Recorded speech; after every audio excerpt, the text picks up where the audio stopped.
కూటమి ప్రభుత్వ భాగస్వామ్య పక్షాల మధ్య సమన్వయం, వ్యూహాత్మకమైన బంధం అత్యంత కీలకంగా సాగుతున్న ప్రస్తుత తరుణంలో జనసేన పార్టీ రాజకీయ వ్యవహారాల కమిటీ సభ్యుడు, ఎమ్మెల్సీ కొనిదెల నాగబాబు చేసిన కొన్ని వ్యాఖ్యలు రాజకీయ వర్గాల్లో తీవ్ర కలకలం రేపాయి.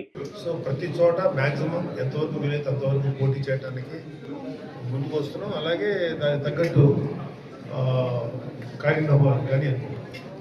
ఎందుకంటే మాకైతే 100% అన్ని పోటీ చేయాలని ఉంది. అరకు పార్లమెంట్లో ఉన్నటువంటి అన్ని నియోజకవర్గాలలో జనసేన మ్యాక్సిమం ట్రై చేస్తుంది. అరకు పార్లమెంట్ నియోజకవర్గ పరిధిలో జనసేన పార్టీ అన్ని చోట్ల పోటీ చేస్తుందని ఆయన చేసినటువంటి పబ్లిక్ స్టేట్మెంట్ ఇటు తెలుగుదేశం, బీజేపీ, జనసేన కూటమి శ్రేణుల్లో తీవ్ర గందరగోళానికి దారితీసింది. ఈ ప్రకటన వివాదాస్పదం కావడంతో వెంటనే ఆయన అప్రమత్తమై అన్ని చోట్ల మేము పోటీ చేస్తామన్నానే తప్ప మేమే పోటీ చేస్తామని అనలేదు, కూటమికి కట్టుబడే ఉన్నామంటూ ఆయన కవర్ చేసుకున్నారు.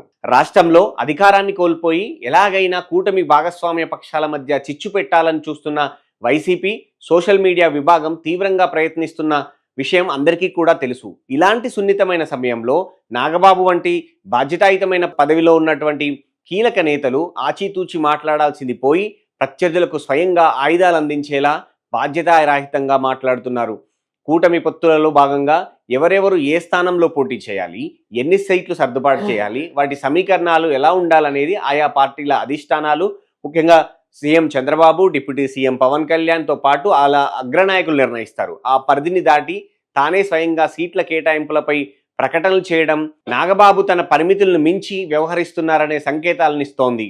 నిజానికి నాగబాబు ఇలాంటి వివాదాస్పద ప్రకటనలు చేయడం ఇదే మొదటిసారేం కాదు. గతంలో ఎన్నో సందర్భాల్లో ఆయన చేసినటువంటి సోషల్ మీడియా పోస్టులు, అలాగే రాజకీయ వ్యాఖ్యలు జనసేన పార్టీని, కూటమిని డిఫెన్స్లో పడేశాయి.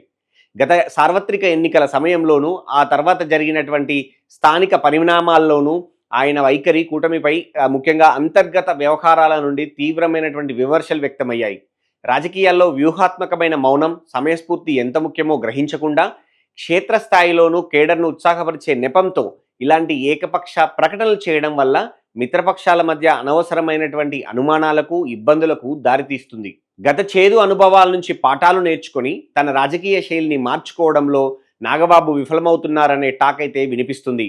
ఒకవైపు పవన్ కళ్యాణ్ అత్యంత హుందాగా ఉప ముఖ్యమంత్రి హోదాలో కూటమి ధర్మాన్ని పక్కాగా పాటిస్తూ ప్రభుత్వాన్ని నడిపిస్తూ ఉంటే, మరోవైపు నాగబాబు లాంటి సొంత పార్టీ నేతలే ఇలాంటి వివాదాలకు కారణమవ్వడం జనసేనకు ఇబ్బందికరంగా మారింది. ఇప్పటికైనా జనసేన లీడర్షిప్ ఇలాంటి పరిధి దాటిన ప్రకటనలను కట్టడి చేయకపోతే అది భవిష్యత్తులో స్థానిక సంస్థల ఎన్నికలు లేదా ఎమ్మెల్సీ ఎన్నికల సమయంలో ముఖ్యంగా సీట్ల సర్దుబాటుపై తీవ్రమైనటువంటి ప్రభావం చూపే ప్రమాదం అయితే ఉంది. పొత్తుల రాజకీయంలో సమన్వయం లోపిస్తే అది ప్రత్యర్థి పార్టీకి మేలు చేకూరుస్తుందనే కనీస రాజకీయ సూత్రాన్ని నాగబాబు కూడా గుర్తించాల్సి ఉంది.